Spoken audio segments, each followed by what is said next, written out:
Vamos ler Tito,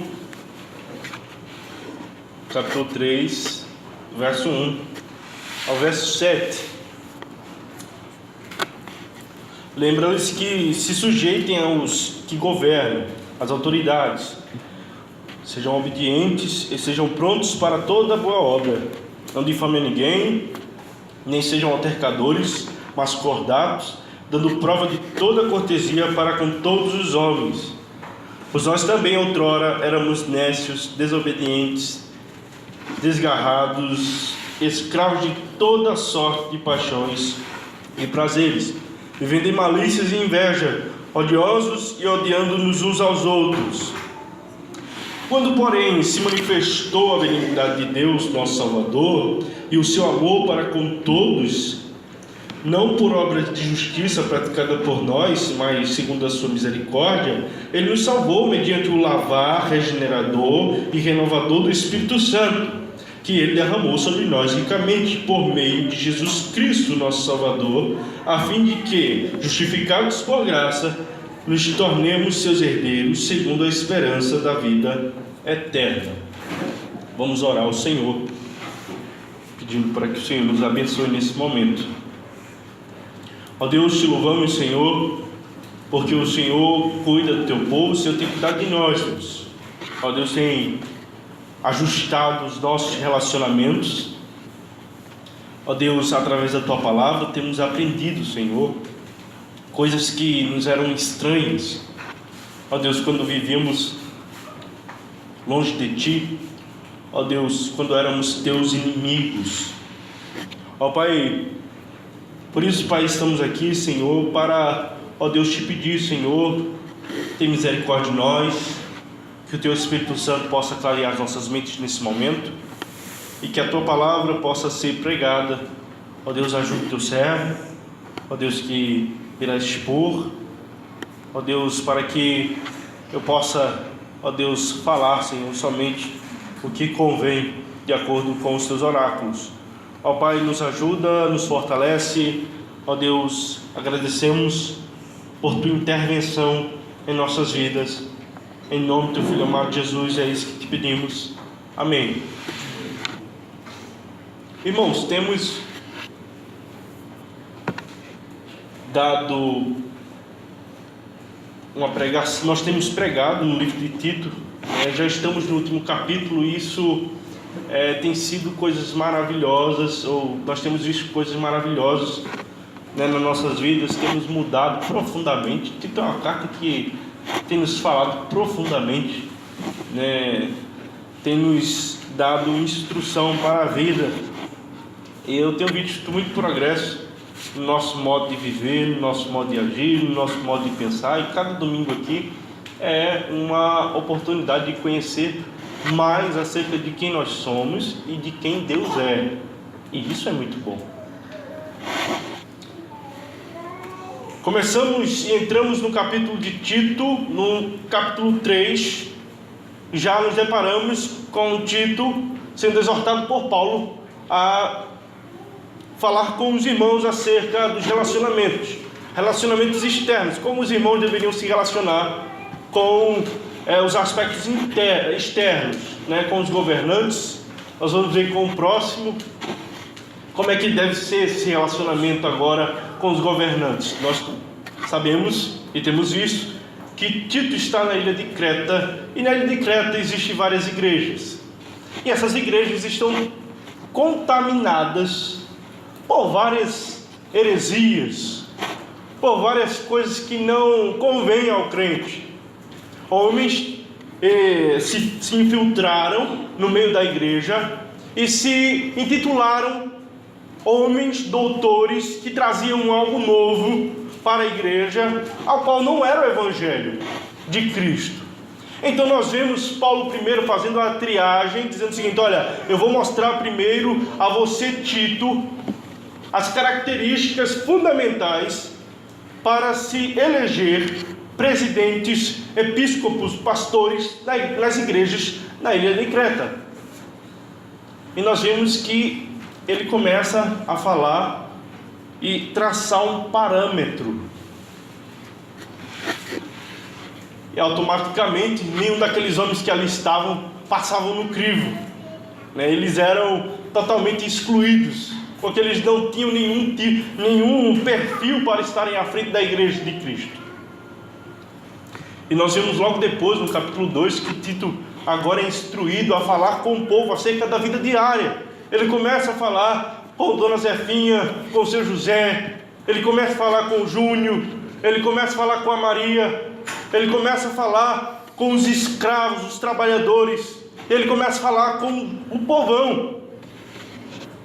Como vocês devem viver a vida diária. E ele chama todas essas recomendações da sã doutrina.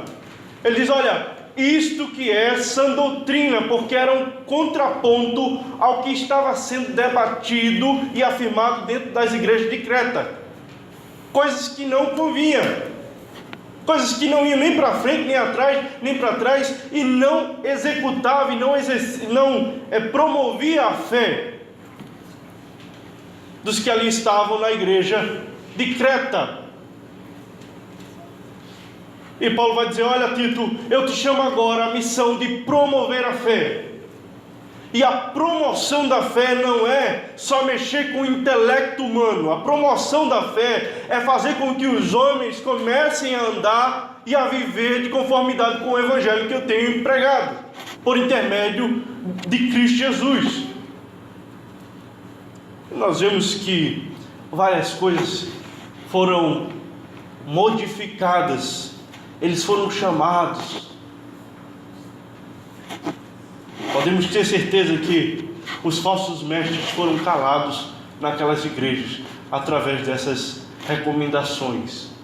O povo, quando começa a viver uma vida de piedade, ele começa a ter efeitos práticos da vida, a mudança começa a acontecer de uma forma tão extraordinária que eles dizem assim, não, eu não quero nada disso que vocês estão falando, eu quero a minha vida modificada, porque eu não sei viver. Eu não sei viver. O povo começa a ter agora uma certa análise como a de Pedro. Nós vemos Jesus falando a respeito dele mesmo, que deveriam comer a carne e beber do seu sangue. A multidão fica escandalizada. Os discípulos também não gostam muito. E Jesus pergunta, olha, vocês também querem ir embora? Vocês também acham que isso que eu falei é duro? Que vocês devem confiar em mim? Que vocês devem depender de mim? Que vocês não podem fazer nada para ser salvo? Vocês acham que isso é duro? E Pedro olha assim e reconhece a sua ignorância e diz, Senhor, o que fazer, Senhor? Para onde ir, Senhor? Para onde eu vou, Senhor? Se só o Senhor tem as palavras que podem me dar a vida eterna. Só o Senhor tem o caminho. Por mais atrevido que Pedro fosse, ele sabia que sem o Senhor, ele seria simplesmente um nada, um morto ambulante, andando para lá e para cá, fedendo no meio da rua, sem vida, sem direção.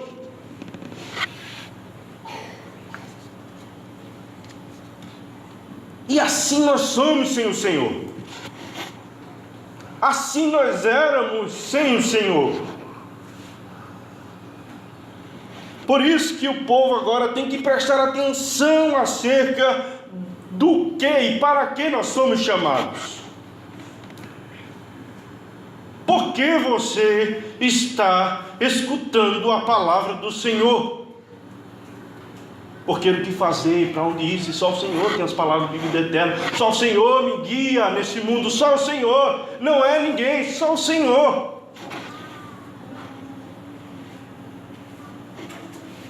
Outro dia, conversando com um homem, eu perguntei para ele, você acha que você consegue estabelecer o que o seu filho deve ser?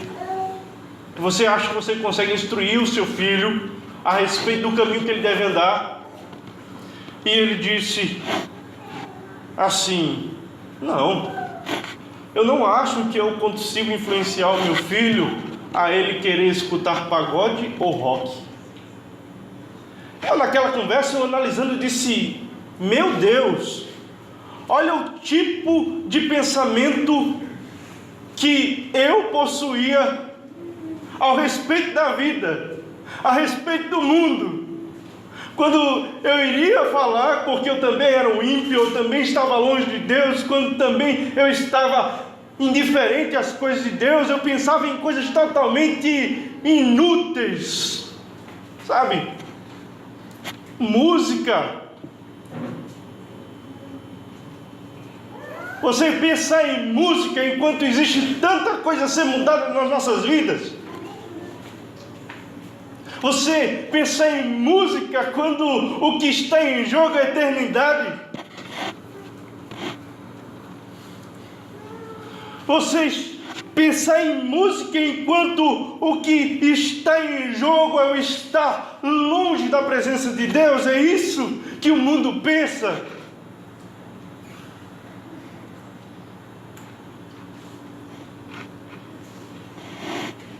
E todos que são chamados por Cristo Jesus, eles necessitam, por isso eles escutam, por isso eles se submetem à palavra de Cristo, como se dissesse: para onde ir, o que fazer, se só o Senhor tem as palavras de vida eterna. Eu não sei nada, Senhor, fala comigo, me dá o guia, sê meu GPS, ser aquele que me guia aos passos verdejantes.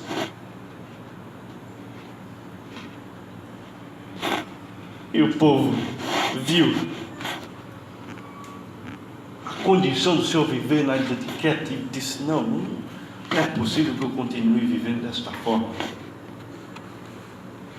E Paulo começa agora a falar a Tito acerca dos relacionamentos e diz: olha, os relacionamentos necessitam de ajustes. E Paulo vai falar primeiramente dos governantes. Olha, vocês devem ser obedientes e sejam prontos para toda boa obra. E nós vimos na semana passada o que isso aqui significa. O ponto médio é, olha que Deus, Ele possa ser obedecido, independente de ordenanças humanas. A autoridade do homem, ela só vai até quando ela não ultrapassa a autoridade de Deus. Porque é Deus que nos chama a obedecê-las. Então nós vimos que Deus, Ele vai ajustar. E como Abraham Kuyper, ele diz que não existe nenhum aspecto da nossa vida, nenhuma parte do nosso viver, que Jesus não ponha o dedo e diga: é meu, é meu, é meu, é meu. No relacionamento com minha esposa, Jesus diz: é meu, eu sei como cuidar, eu sei como fazer. Não, Senhor, mas eu acho. Não, você não acha nada, você está errado. Você pensa igual um mendigo que não tem para onde ir. Você está faminto. Sabe, você, quando vai ao supermercado, é indicado que você não vá com fome, porque senão você compra coisas desnecessárias. Olha, você não sabe. Eu tenho o ajuste para os teus relacionamentos. Porque desde criança você não sabe se relacionar com o seu próximo. Interessante, desde criança. Foi falado aqui, pega uma criança, bota ela com outra criança ali no meio, não dá 10 minutos, tá as duas brigando. 50 brinquedos, a disputa é por um único. Se uma criança vai, pega ele primeiro, a outra vez que ele pegou e vai lá e começa a arenga, diz: mas tem 50, ou quer dizer, tem 49, mas ele fica lá querendo. Então, desde da tenra idade, nós somos e temos um déficit muito grande acerca dos nossos relacionamentos. Nosso relacionamento com nossos pais, nosso relacionamento com nossos irmãos, nosso relacionamento com o próximo, o nosso vizinho. Existe um déficit muito grande. para você dizer assim: ah, eu sei o que faço. Oh, eu sei o que faço, eu sei. Eu sei o que faço. Eu sou dono de mim mesmo. Você não é dono de você não, rapaz. Se você se chama e faz parte do povo ao qual o nome de Cristo é invocado, você não pertence mais a você mesmo. Você se torna agora um servo de Cristo. Nunca vi servo dando ordem ao patrão. Diz: não, patrão, não vou fazer assim não, porque eu acho que daquele jeito é melhor. Não, para, você não sabe. Cristo sabe das coisas. Ele tem coisas boas a nos conceder. E o ajuste aos nossos relacionamentos é uma coisa que ele disse: olha, também é meu, o teu relacionamento também é meu. Como é que você está no seu trabalho? Está vivendo por conta própria? Se converteu? Olha, o teu trabalho eu que mando agora. Eu vou dizer a você como é que você deve trabalhar. Por mais que a gente, sabe, fique resistente assim, dizendo: não, sou agora cristão, agora tenho que ir para a igreja todo domingo, agora eu tenho que mudar o tom de voz para poder convencer. Não é isso. Cristianismo não é isso. Cristo não te comprou para isso. Não derramou o seu sangue para isso. Cristo, Ele, desde a eternidade, te elegeu para que você andasse nas boas obras, preparado de antemão por Ele. Por Ele. Não foi por você, não foi por nenhum ser humano. Quem estava lá no conselho de Deus? Ninguém estava. Então Deus, Ele pode dizer: olha, você está errado, se ajeite, se conserte. Em todos os aspectos. Nós já vimos vários deles aqui. E agora estamos entrando aqui no relacionamento com os nossos concidadãos. Então Deus, Ele vai querer, Ele vai requerer um ajuste também no seu relacionamento com os seus concidadãos, os cidadãos. Por quê? Porque é o seguinte: a oração do Senhor é para que nós possamos ser livres do mundo, mas não do mundo. Vamos pertencendo ao mundo até o tempo da aprovação, sabe? Quando Cristo nos promover ao andar de cima, porque estamos no andar de baixo, aí sim tudo isso vai findar. Por isso que no capítulo 2 nós vamos entender acerca da esperança, e bendita esperança. Porque se estamos aqui, não é para ficarmos cabisbaixos, como se não houvesse amanhã, não. Nós somos um povo que tem uma meta traçada. Nós não somos como os pagãos que vivem em círculo, de reencarnação em reencarnação. Nós temos um alvo, nós traçamos um alvo. Nós nascemos para a glória de Deus e iremos para a glória com Deus. Nós estamos ansiando a volta de Cristo para nos redimir dessa carne, da corrupção, da nossa imundícia. Nós não aturamos o fato de estarmos aqui na casa do Senhor 2 horinhas só, 2 horinhas. E mesmo assim, essas 2 horinhas não é o suficiente para você não ficar só aqui. Você precisa pensar no que vai fazer amanhã e divaga várias vezes. Adora a Deus com corrupção. Faz com que esse momento seja desprezado. Então a gente olha para a gente mesmo e fala: não, que é isso? Como é que eu posso me pegar dormindo na hora da pregação, onde Deus está falando comigo? Imagine um rei falando com você e você dando uma cochilada. Imagina o rei ia dizer: pode mandar matar, isso aí não serve para nada. É um desrespeito muito grande, sabe? E nós fazemos isso com Deus, com Deus que não é rei, Ele é rei dos reis. Nós não entendemos quando diz que Deus é rei, porque a gente não vive no período de monarquia. Se entendemos a autoridade do rei como naquele tempo, que o rei poderia matar quem ele quisesse, e ficar por isso mesmo, que o rei arregimentava o exército, todo mundo morria por ele por causa da honra, em honra ao rei.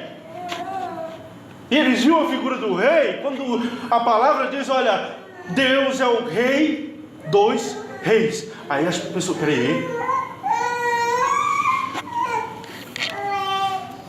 tem que ter algum tipo de... Então a gente tem a esperança, né? E por isso que quando aguardamos essa esperança, estamos aqui embaixo e estamos tentando fazer a vontade do nosso Senhor e propagar o seu reino.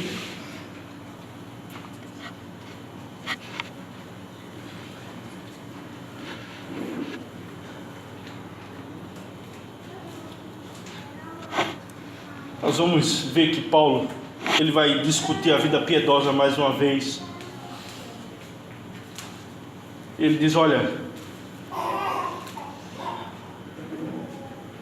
a sua vida deve ser inspirada no exemplo da sua própria indignidade, que foi tratada por Deus com bondade e amor supremo. Você vai ver, quer pegar o exemplo de que Cristo, de que você era ruim e que você deve executar o que Ele está mandando aqui? Você vai pegar a sua ruindade e vai pegar o amor de Deus. Quando você juntar as duas coisas, você vai dizer, nossa, quem sou eu? Quem sou eu?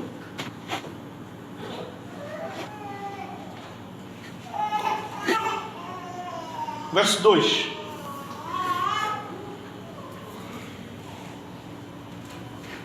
Vamos entender aqui. Será que... Como é que eu devo ser? Qual é o meu tratamento? Como deve ser o meu tratamento com meus concidadãos? Eles são ímpios, eu sou santo. Faço parte de uma igreja reformada. Faço parte de uma igreja que respeita o princípio regulador do culto. Nós buscamos uma vida diante de Deus séria. Nós buscamos de fato santidade. Nós estamos interessados numa vida diária em santidade para com Deus.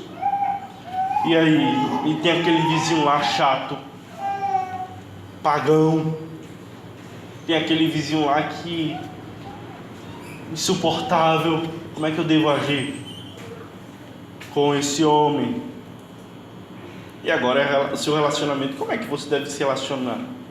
Será que você deve ser aquele cara que passa e não quer nem contato? Porque é ímpio. Ímpio não se fala com ímpio. Ímpio é para se falar mal. Eu falo mal do ímpio, porque ele é ímpio, aí tem que falar mal. Verso 2. Paulo tinha acabado de falar das autoridades.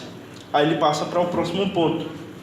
E ele diz, olha, não difamem a ninguém, nem sejam altercadores, mas cordatos, dando prova de toda cortesia para com todos os homens. O apóstolo Paulo indicou isso.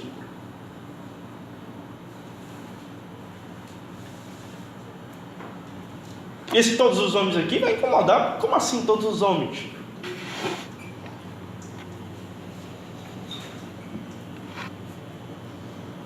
Nós vamos entender que, independente da condição do outro, o cristão ele deve se relacionar de forma positiva, não apenas com as autoridades, mas também com todos os membros da comunidade onde ele vive. Os relacionamentos devem ser corretos, não só dentro da igreja, mas também com os nossos concidadãos. O apóstolo Paulo ele vai mencionar aqui quatro atitudes que um cristão ele deve cultivar no trato a esses homens. 4 atitudes.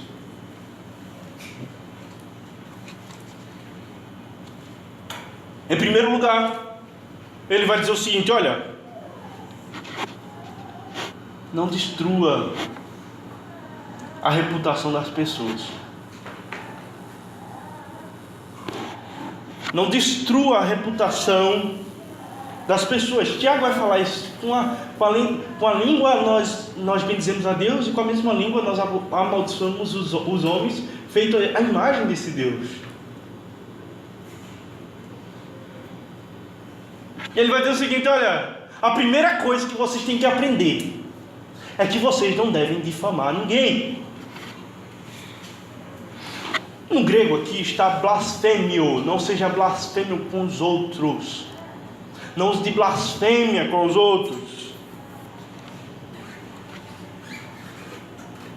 Não queira destruir a reputação das pessoas.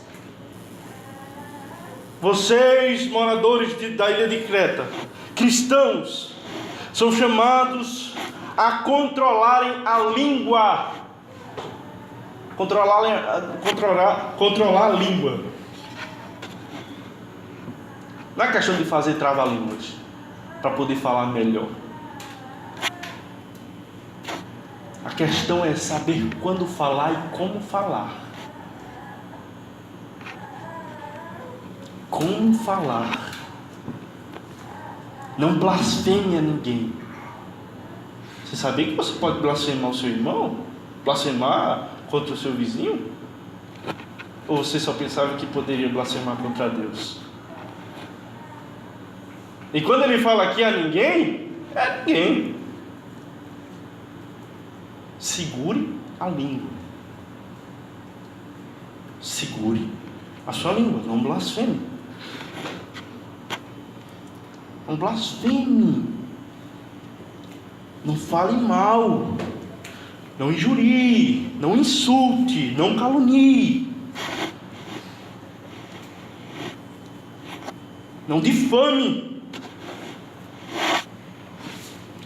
Nós temos aqui, sabe, 3 coisas que podemos e temos que atentar. Nós temos uma complicação acerca da calúnia, da injúria e a difamação. Nós temos que entender que essas coisas Deus vai abominar. E é uma coisa tão moral que até está no nosso Código Penal. Não vi os artigos aqui, não pus os artigos, mas está lá.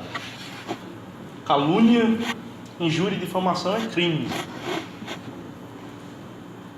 Não só nas escrituras, mas também aí no sistema pecaminoso do mundo.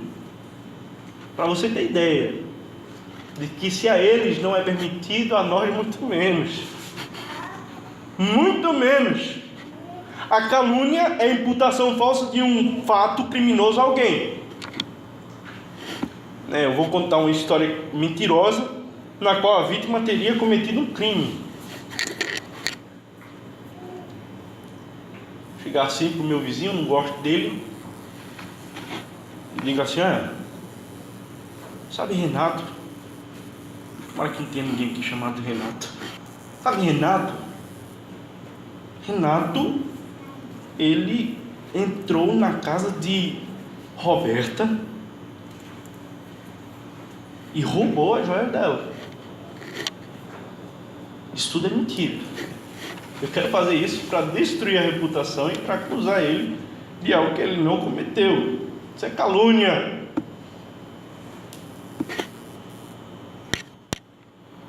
Não faça isso. Não faça isso. Veja, é uma coisa tão simples, né? Mas que Paulo teve que... Se está valendo, para de fazer. Como a gente viu, vários crentes lá, as mulheres anciãs lá, bebendo no meio da rua, bêbada. Sabe, Paulo dizendo assim: olha, opa, larga isso aí, agora se torna sóbrio. Os homens, sabe, muito irritadiços, odiosos. Diz, epa, larga isso. Injúria é você ofender a dignidade de alguém. Você dizer, pronto, esse camarada aí é um lixo, por exemplo. Você está sendo injurioso contra ele. Você está atribuindo características a ele da qual não deveria. Pode ser verdade, pode não ser. Você é passivo de ser penalizado. A difamação é você imputar um ato ofensivo à reputação de alguém. Isso pode ser verdade ou não. Você vai imputar, né? Vai dizer, fulano ali é um ladrãozinho. Mesmo que ele fosse. Mas se você faz isso para destruir a honra dele, você é passivo de repreensão. Coisa.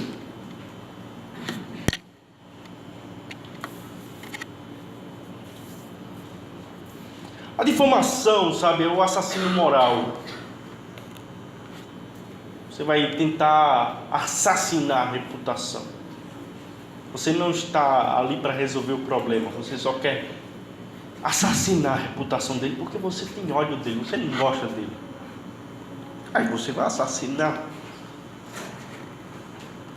Não faça isso.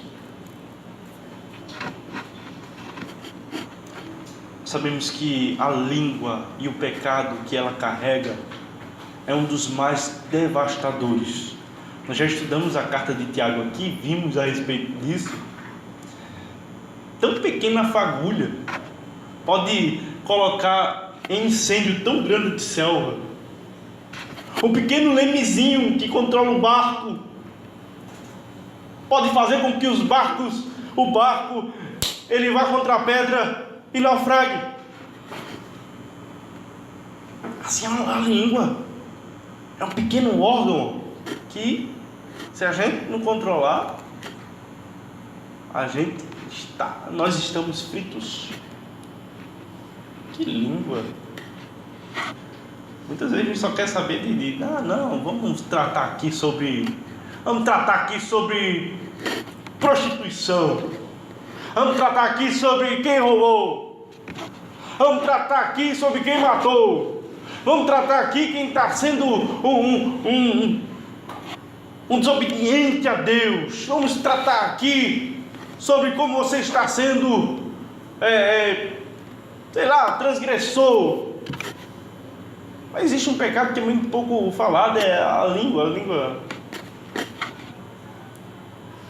E o apóstolo Tiago diz assim, e Tiago fala, irmão de Jesus diz, olha, quem controla a sua língua é perfeito varão. A gente peca muito nisso. Paulo está dizendo aqui, presta atenção nisso, presta atenção. A língua aí, controla a língua. Não difame a ninguém, não difame o seu vizinho não, viu? Se você é cristão, segure. Segure. Eu faço não, controle a sua língua. Porque ela destrói muito.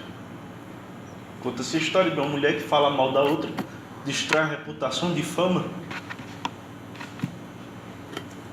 E de repente ela sabe que não foi nada daquilo que ela estava espalhando, mas já estava espalhado. E ela vai se aconselhar com alguém e a pessoa diz assim, não, eu estou arrependida. E agora o que é que eu faço? Ele diz assim, você vai pegar uma galinha, despenar ela todinha, e você vai fazer esse percurso que você fez agora e vai soltar as penas, e vai vir para cá de novo. E ela vai e faz. Aí ele fez, e agora? Eu faço o que mais para resolver? Ele faz, pronto, agora colha todas as penas que você soltou no meio da rua. Ela disse, impossível, deu um vento, levou para tanto canto, eu nem sei mais onde é que está. Ele fez, pronto, a sua língua causa isso, né? Você fala mal do seu irmão, você não sabe o que é que vai acontecer lá na frente. Por isso, cuidado com a língua. Salmo 15:3, ele diz que o que subirá no monte, ele não usa a língua com maledicência. Ele não faz a seu semelhante nenhuma lança e nem lança calúnias e afrontas contra o seu companheiro.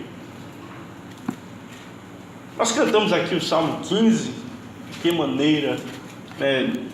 Ou quem vai morar o seu santo templo. Nós vemos aqui a descrição, olha, cuidado com a língua, lá também tem falando a respeito da língua. Provérbio 10, Provérbios é muito bom a respeito disso, sabe? Você começa a entender um pouco a respeito da sua língua. Ele diz, olha, cuidado com isso. Salomão, inspirado por Deus, escreveu Provérbios e nos dá instrução acerca da vida. Vocês sabem do que eu falo, né? Tem 3 tipos de pessoas. Tem a pessoa tola, tem a pessoa inteligente e tem a pessoa sábia, né? A pessoa tola não aprende nem com o erro dela, nem com o erro dos outros. A pessoa inteligente aprende com seus próprios erros. E a pessoa sábia, ela aprende com seus próprios erros e com os erros dos outros. Quando a gente lê as Escrituras, nós aprendemos muito com o erro dos outros. Quando aplicamos na nossa vida, a gente vê que dá certo. A gente vê o livro lá de Cantares não, de Eclesiastes, e a gente vê Salomão dizendo, olha, eu vivi, ganhei muita coisa, ganhei muita riqueza, e aqui eu vou escrever para vocês o que foi que eu compreendi, de chegar num patamar de riqueza, onde não tinha nem mais para onde ir, como milionário. Mas então, vou escrever aqui para vocês o que foi que eu compreendi acerca da vida, e vi que a vida, pensar somente nessas coisas, ter riqueza, ter fama, isso aí é tudo vaidade. É tudo vaidade. O camarada vai para o chão como um animal, igual animal, volta à terra, vai morrer igual um animal. Se ele não atentar para o seu Criador, ele só estava perdendo seu tempo aqui.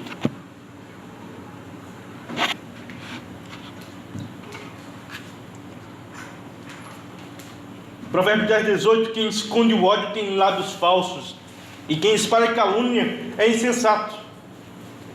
Não sejamos insensatos. Provérbios 19, quem vive contando casos sigilosos não sabe guardar segredo. Portanto, evita a companhia de quem fala demais. Evita a companhia de quem fala demais, sabe? Certo dia no meu trabalho, alguém veio falar uma coisa para mim. Eu disse, sabe qual é o problema? Ele disse, qual? Eu disse, quem fala para mim, fala de mim. E a pessoa fica olhando assim, eu fiz, cuidado, rapaz. Se você quiser ter uma noção de quanto isso é amável por nossos corações pecaminosos, chegue numa sala assim, começa a falar em outro tom, dizendo assim, ó, gente, deixa eu falar aqui um segredo. Todo mundo para todo mundo. Quem é que ele tem para falar? Faça esse teste. Eu já fiz já. Cheguei assim e disse assim, gente, deixa eu contar um segredo para vocês. Todo mundo parou o que estava fazendo. Aí eu disse, o que? Aí eu fiz, os mexericos é como mel aos ouvidos. É uma pergunta que deixa. Aí todo mundo, sabia. Porque é muito bom ouvir coisas a respeito dos outros. É muito bom. É muito bom também falar. Por quê? Porque o teu coração, meu irmão, é mau. Por isso que o salmista diz, a tua palavra é escondida no meu coração para não pecar contra ti. O coração eu apontei para cá, mas nesse aqui não, velho. O coração mente. A sua mente. Esconda a palavra do Senhor no seu coração para não pecar contra Ele. E você vai ver que quando você não pega contra o Senhor, seus relacionamentos vão começar a mudar. Porque as pessoas começam a perceber. Se você fala mal do seu irmão, você pega contra o Senhor.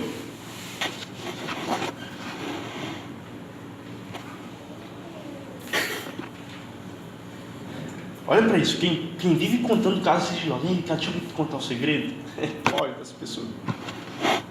Pode. Não tem motivo nenhum o camarada vir contar segredo. Por quê?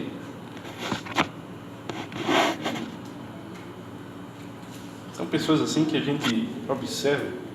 Um dia um camarada chegou, nem me conhecia, disse, vou contar um segredo, mas não espalha não. Ele nem me conhece, sabe nem quem eu sou. E muitas vezes acontece isso com vocês também. Já fique atento. Opa, a Bíblia fala a respeito dessas pessoas. Não vou ser ela, e nem vou dar ouvidos a ela, e vou seguir a minha vida, ajustando os meus relacionamentos. Provérbios 25, 23. Como o vento norte traz chuva, assim a língua fingida provoca o olhar irado. Olhar irado. Uma vez eu falando com uma certa mulher, ela disse o seguinte: olha, minhas filhas odeiam meu marido. Eu fiz isso porque você, toda vez que está com ódio dele, vai contar para suas filhas. E você fala com uma amargura tão grande, que contamina elas. E ela não tem o mesmo sentimento que você tem para com o seu marido. Então você perdoa ele e as suas filhas ainda continuam amarguradas. E você vai continuar aí, briga hoje, leva amargura, perdoa o marido, as filhas ainda estão lá amarguradas, porque não tinha nada a ver com a história, só absorver a amargura. E isso, uma vida toda de ódio. Uma vida toda de ódio da insensata, a tola, falando para as filhas coisas que nunca deviam. Isso também se dá no relacionamento marido e mulher. A mulher chega para a mãe e diz: mãe, meu marido fez isso, fez aquilo. E a mãe tem aquele amor maternal, vai olhar e vai dizer: que é isso, é um monstro. Aí no outro dia você se resolveu com o seu marido e a sua mãe lá amargurada ainda. Aí por isso que vão começar a surgir histórias como: ah, minha sogra é o demônio, essas coisas. Não, a culpa não é sogra, a culpa não é ser sogra. Não tem nada a ver isso. A culpa é do relacionamento sem base nas Escrituras. Um relacionamento sem maturidade para poder executar o perdão, para poder amar, para poder ser maduro em perdoar o seu cônjuge, para poder sentar, para poder procurar ajuda, os dois juntos. Aí você vai, fala, destila o seu ódio todinho daquele momento, e depois tudo passa, tudo se acerta, mas a sogra vai estar contaminada a respeito do seu marido. Aí você vai e fala para o seu pai está contaminado. Por isso que Hebreus diz que não deixando brotar sobre vós raízes de amargura. Os relacionamentos, eles devem ser ajustados. E Paulo vai chamar a gente ao ajuste: não difame ninguém, viu? Cuidado com a língua. Segundo lugar,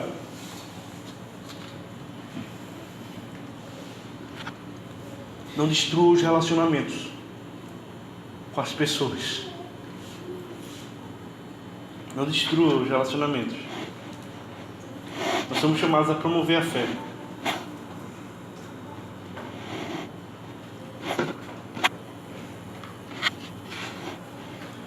Nem sejam altercadores. O que é isso, altercadores? Que palavra difícil é essa? Altercadores. Que coisa difícil. A gente lendo assim, a gente vê a tradução assim, não sabe o que é. É o seguinte, olha, é simples. Altercar é: não seja aquele que cria confusão. Simples, né? Não crie confusão. Não crie confusão, não provoque contendas, não se envolva em discussões que ferem as pessoas, que destroem os relacionamentos. Não seja assim. Não seja assim, não sejam altercadores, não sejam aqueles que vão construir ou vão destruir os relacionamentos. Os cristãos devem sempre pavimentar o caminho do diálogo. Em vez de sermos aqueles que geram conflitos, nós buscamos a paz, buscamos a reconciliação. A mensagem que trazemos é a mensagem de reconciliação.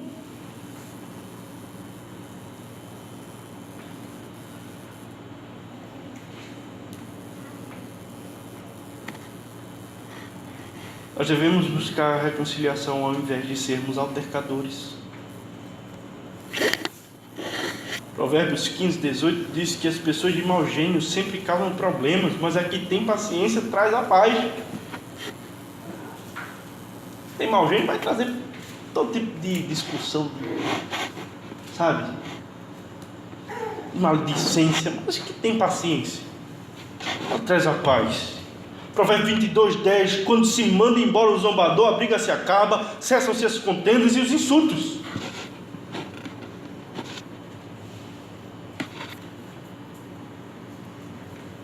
O que o carvão é para as brasas e a lenha para a fogueira, o amigo de brigas é para atiçar a discórdia. Provérbios 26:21. Começar uma discussão é como abrir uma brecha num dique.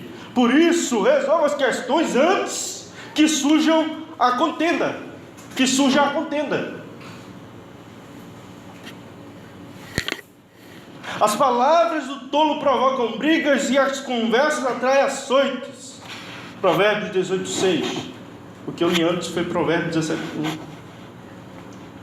Veja que há sempre um ajuste a ser feito. Há sempre uma ponderação a ser feita nas Escrituras. Pois assim como o bater do leite produz manteiga, e assim como se torcer o nariz vai produzir sangue, também suscitar a raiva produz contenda. Provérbios 30:33. Provérbios é um livro excepcional, sabe? Já abre um parênteses. Eu indico a vocês, olha, faça uma maratona no culto familiar. Se você estiver em casa fazendo culto familiar, use Provérbios. Você vai ver o quanto você aprende. Se for possível, se você não é tão... não tem tanto tempo, use uma Bíblia que seja uma interpretação já. E leia com sua esposa a Bíblia viva. Ela já traz uma interpretação acerca do que ele está dizendo. Se você ficar achando meio estranho, vá para uma linguagem mais fiel, mas atente para o que está sendo dito ali. É muito importante. Feche parênteses. Timóteo, ele é exortado por Paulo a repelir as questões insensatas e absurdas, lá em Timóteo 2, 2 Timóteo 2. Repele as questões insensatas e absurdas, pois sabes que só engendram contendas. Ora, é necessário que o servo do Senhor não viva a contender, e sim deve ser brando para com todos, apto para instruir, paciente, disciplinando com mansidão os que se opõem, na expectativa de que Deus lhes conceda não só arrependimento para conhecerem plenamente a verdade, mas também um retorno à sensatez, livrando-se eles dos laços do diabo, tendo sido feitos cativos por ele para cumprirem a vontade, a sua vontade, a vontade do diabo. Olha para isso. A palavra aqui, olha, altercações. Mas olha, repela as questões sensatas e absurdas, pois sabes que só engendram altercações. Repele. Opa, não, isso aqui não. Isso aqui não. E agora? O que eu devo ser? Já aprendi já. Não devo ser difamador, nem devo ser aquele que busca discussões sensatas. O que é que eu devo ser, Paulo? Você poderia perguntar, Paulo, por que eu devo ser apoio? Ele responde, olha, vocês devem ser cordados. Não cave abismo, construa pontes no contato com as pessoas. Aí você vai olhar assim,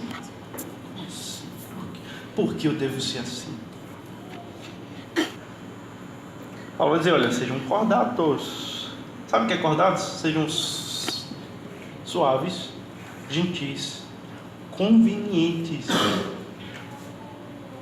Sejam apropriados.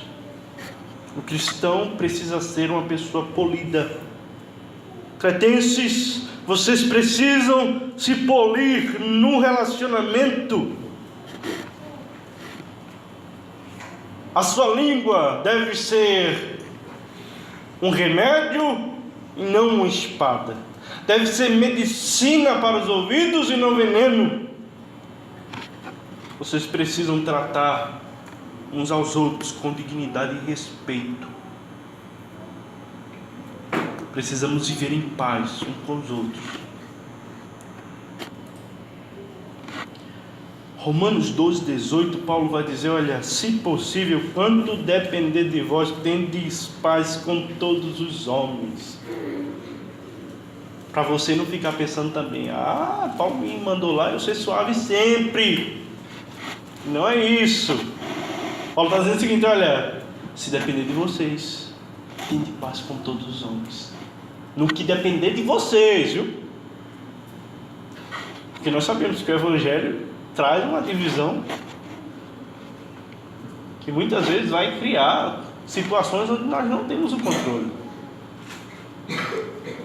E nós dizemos: olha, importa obedecer a Deus do que a homens.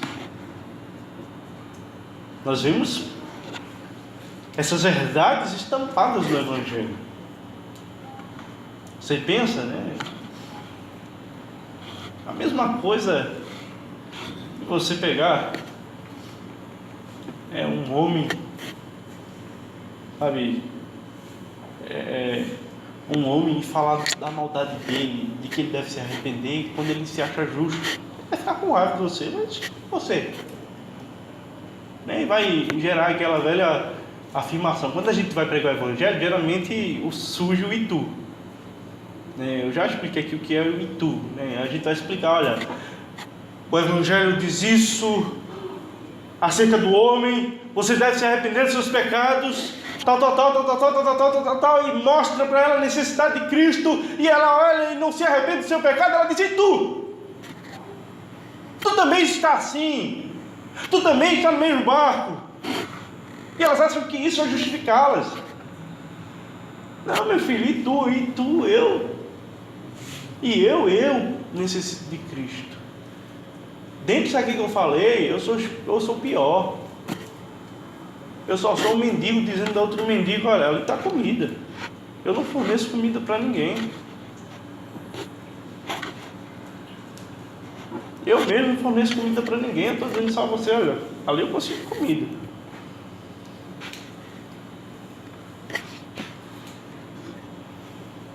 A palavra acordar, ela tem a sua raiz grega e transmite uma ideia de seguinte: olha,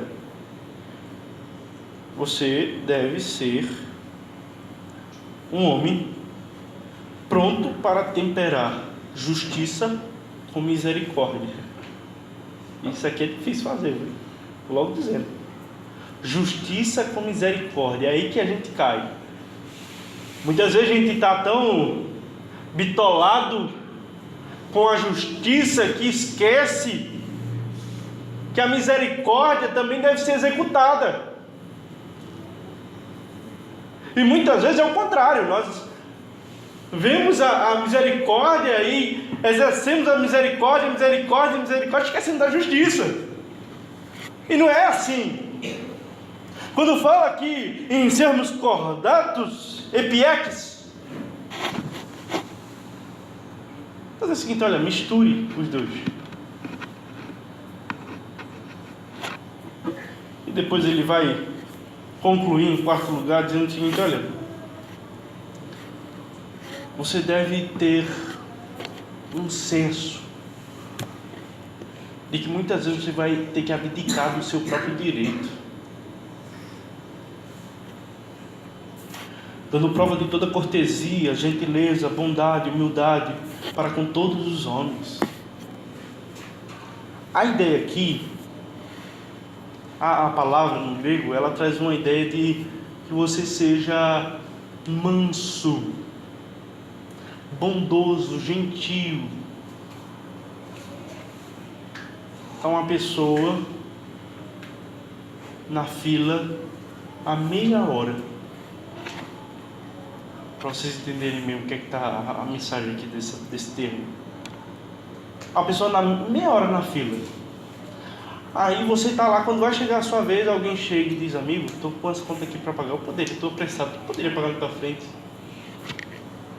E você, em vez de falar assim, então, olha, eu passei meia hora na fila, vá lá para o final.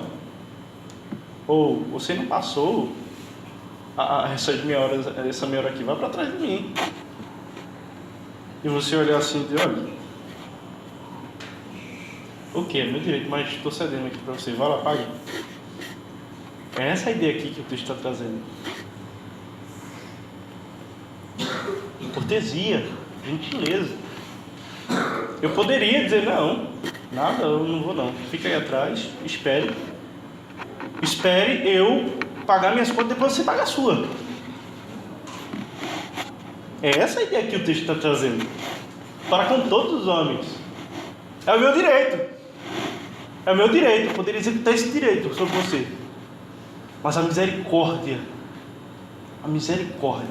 ela se sobrepõe a tudo isso. Os problemas lá acontecendo, e você é chamado a, ao invés de executar a justiça, porque é justo. Se você fizesse, estava certo. Se você não fizesse, estava errado. Ou estava certo. E Paulo vai dizer: olha, que vocês possam aprender a ser cordados, a ser misericordiosos também, cortesia, dar cortesia, né? Você sabe o que é cortesia, né? Eu comprei um celular e veio de cortesia um outro acessório, e disse assim: é de cortesia, porque eu não paguei por ele. Não é justo que eu tivesse ele em minhas mãos, mas já veio de cortesia. Toda cortesia. E isso não significa que você vai ser sempre aquele que é covarde. Isso não está querendo também dizer isso não, viu? O texto aqui, praus, né? Prautec, praus é manso. Aquele que está sempre, obedecendo a Cristo. Ele sabe olhar para a situação, e ele sabe qual é o momento de retroceder e qual é o momento de prosseguir. Ele sabe qual é o momento. Ele é sensato, ele sabe: opa, vou abrir mão, porque dá para abrir mão. Já outra situação: opa, não dá. Por exemplo, aqui mesmo na ilha de Creta, os falsos profetas, os falsos mestres, calem-se, não dê ouvidos. Não tem nenhuma gentileza para vocês. Vocês são os perturbadores da casa de Deus. Mas para outros, só fica se controlando, sabe? Você luta, é um chamado a lutar contra si mesmo, sabe? Não deveria ir, mas tá certo, passa na minha frente, você dá aquela respirada, pode ir.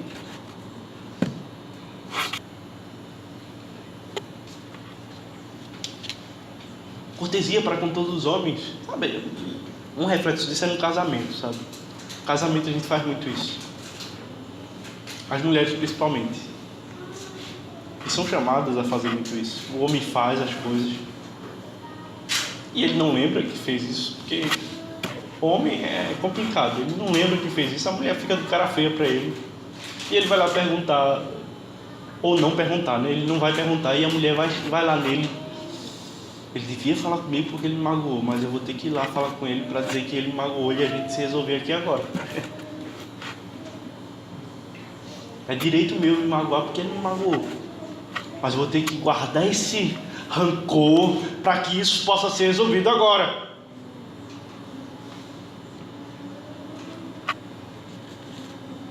Os cristãos são chamados a agir dessa forma, de forma sábia. Paulo, ele vai utilizar exemplo de vida, sabe? Nós vemos que já na igreja primitiva não era só a ideia de tipo, você é salvo, ok, vai ver sua vida. Não era. Ele trazia a mudança de vida na prática àquelas pessoas. Não era só ser salvo e buscar a eternidade, era viver aqui na terra de forma agradável, a honrar a Deus.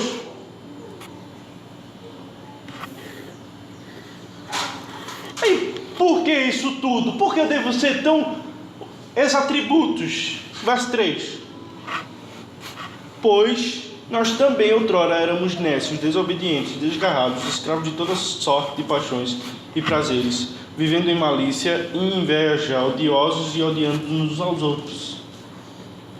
Por que você vai ter tanta paciência? Por que você vai agir dessa forma? Porque eu era aquilo ao qual eu condeno hoje. E era você, meu filho. Você era um ser desprezível. Até que você não reconheça isso a respeito de si mesmo, você vai ficar com soberba e vai viver a vida com soberba. E a soberba precede a ruína.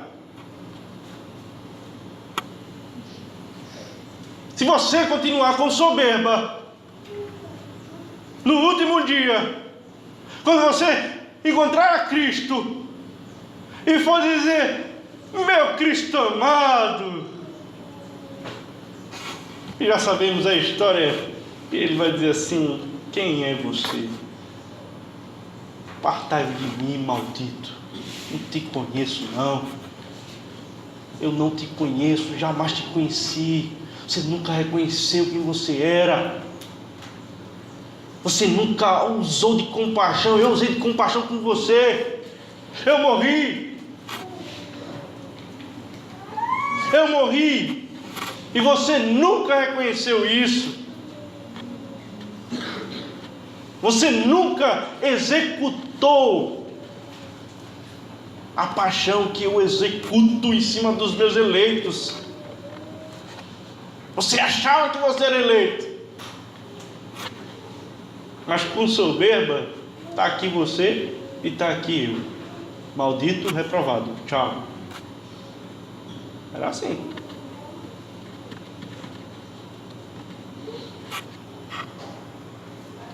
Olha para isso. Verso 13 diz: olha, por quê? Pois, aqui é uma partícula explicativa. Pois nós também, porque nós também. Por que junto aqui? Por que você fez isso? Aí a criança vai dizer: porque eu pensei. Ela vai dar uma justificativa aí. Paulo vai dizer: olha, por que você está agindo dessa forma? Por causa disso. Por que você vai agir dessa forma para com os seus concidadãos? Por que você vai ajustar esse relacionamento? Porque eu outrora era também um nécio, um desobediente, um desgarrado, escravo de toda sorte de paixões, de prazeres, vivendo em malícia, inveja, odioso e também odiando uns aos outros. Eu era esse homem que hoje olho e tenho desprezo, aquele nojinho, sabe? Eu era essa pessoa.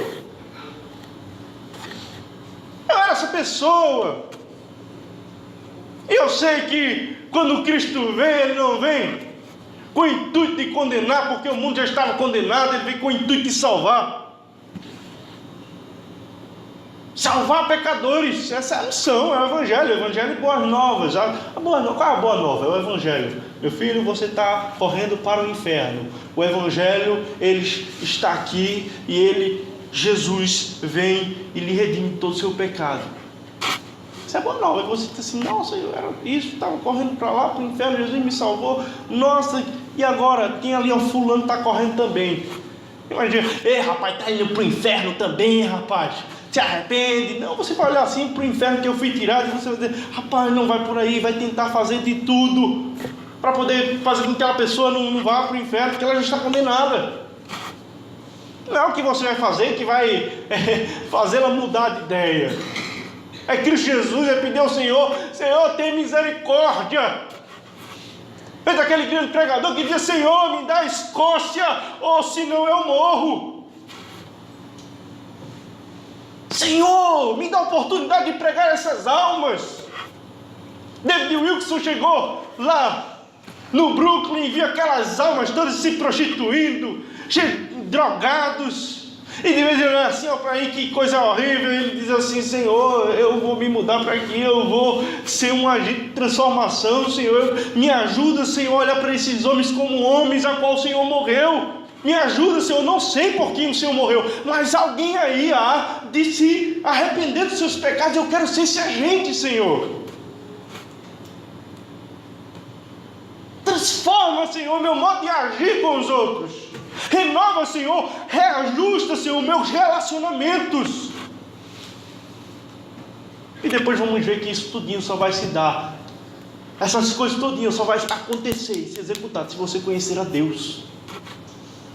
A partir do momento que você entende o seu relacionamento com Deus, aí o reflexo começa a mudar aqui, ó. Mudou o relacionamento vertical, começa a mudar o relacionamento horizontal.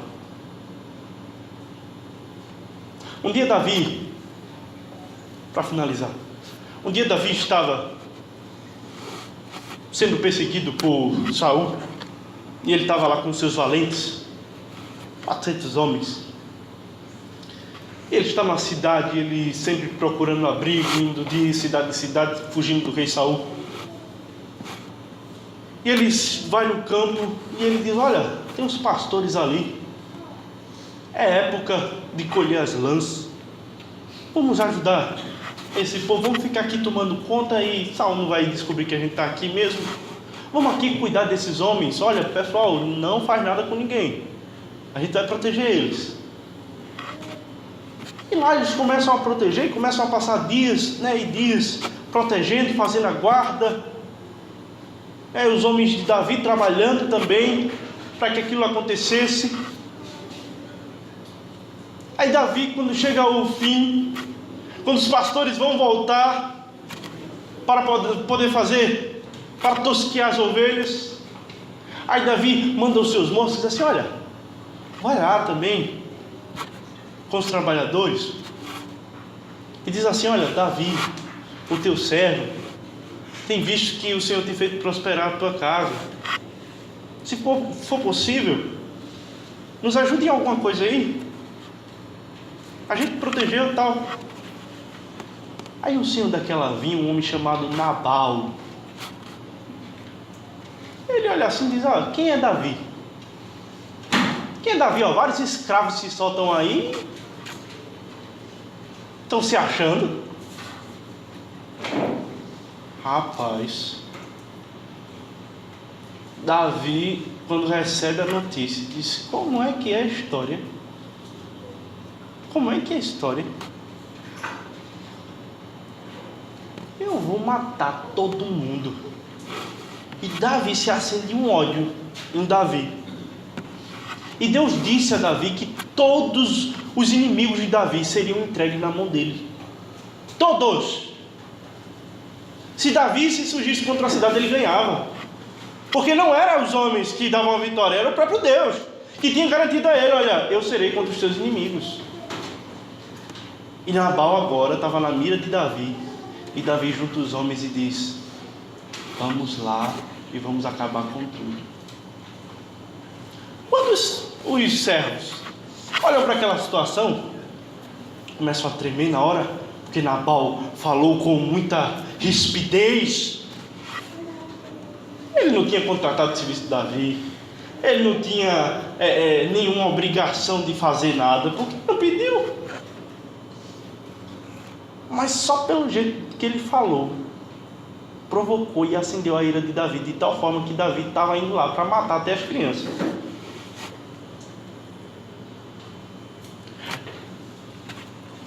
Os trabalhadores começam a tremer, sai correndo e vai para contar para Abigail, a mulher de Nabal. Nabal, para vocês entenderem, significa homem iracundo. Sabe, é um homem chato. Nabal era chato, ninguém suportava ele, nem os empregados dele. Não sei nem como foi que ele arranjou Abigail, uma mulher tão esperta e tão inteligente, tão sábia. Mas aí eles tremeram e disseram: nossa, vai dar ruim, vai dar ruim, vai dar ruim. vai dar ruim, vou falar com a Abigail. Correram para falar com a Abigail. Quando chega lá, Abigail diz: Abigail, aconteceu isso. Nabal falou besteira, e eu sei que não vai dar para poder desfazer o que está acontecendo. Aí vai se acender a ira de Davi, e Davi vai matá-los. Davi vai matar todo mundo aqui. Abigail diz o seguinte: eita, e agora? Agora tem uma discussão a ser feita, e eu vou usar agora de uma ponte para que isso não aconteça. Onde há discórdia, que haja o perdão. Sabe o que ela faz? Ela se humilha toda. Ela monta uma carroça, nem avisa Nabal, porque sabe que ia dar complicação. Nabal era um cara chato. Monta uma carroça cheia de presente, manda os servos com a carroça na frente e vai atrás, se inclinando até a chegada de Davi, e diz: meu Senhor, eu sei que o Senhor tem entregado os teus inimigos nas tuas mãos, certamente será assim com Nabal, o teu inimigo, Senhor, mas se arremesser, Senhor, tem piedade, Senhor, que não faça assim. É verdade que esse homem é um homem chato, mas eu clamo por tua misericórdia. Imagina Abigail agindo de outra forma. Que nada, rapaz, é isso mesmo. É isso mesmo. Não deve nada a Davi, não mandei ele proteger ninguém. As lãs são nossas. O Senhor nos deu. Davi não tem nada aqui. Poderia ter falado isso, mas ela certamente morreria. Mas ela foi um agente de transformação ali, que a misericórdia do Senhor, ela transbordou onde havia ira. E até o próprio Davi diz o seguinte: olha, quando ele olha, ele diz: olha, que mulher sábia, viu? Porque ela quebrou completamente o meu chão. Ela agiu de uma esperteza tão grande que a ira de Davi sobre aquela situação, ela foi quebrada.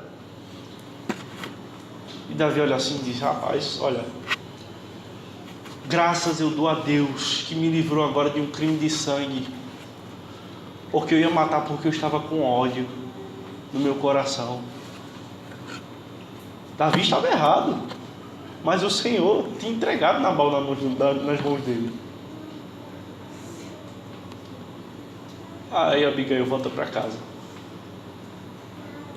Abigail volta para casa. Quando ele chega lá, está Nabal dançando, sem saber o que ia acontecer. Dançando, sabe?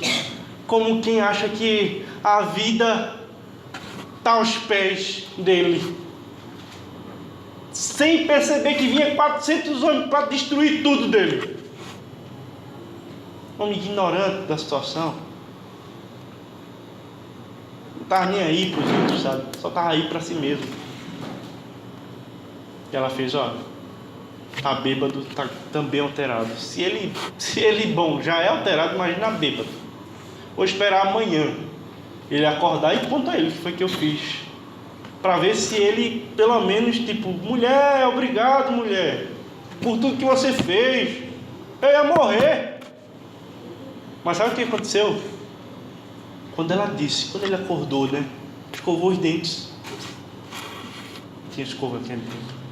Escovou os dentes, foi lá: bom dia, amor. Bom dia, olha, tem uma coisa para falar contigo. Ele olhou assim e fez: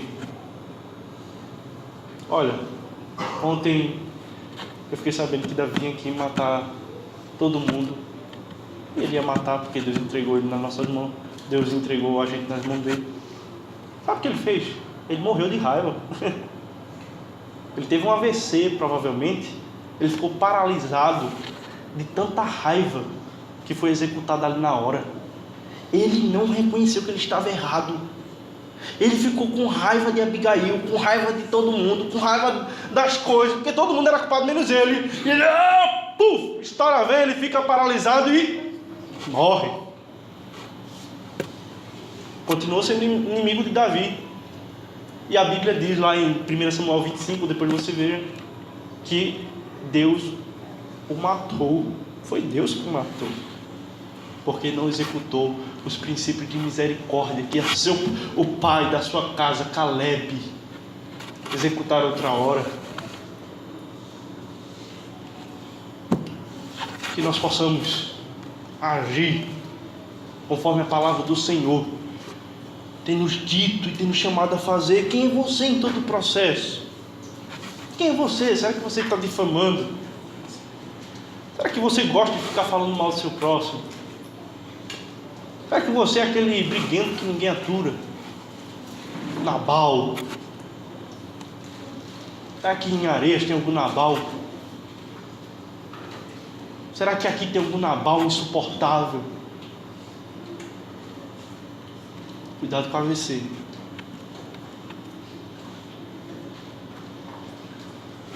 Será que você ainda tudo faz isso em nome do Evangelho?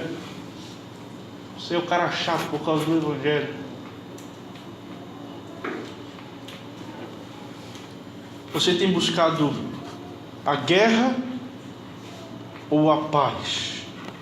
A reconciliação do mundo com Deus? Você é iracundo? Ou você é aquele que é conhecido por misericórdia, bondade? Aquele que sabe tratar os outros conforme Deus tratou você no começo, no início, e tratar até hoje. Deus tem paciência com a gente que é imensa. Quem é você?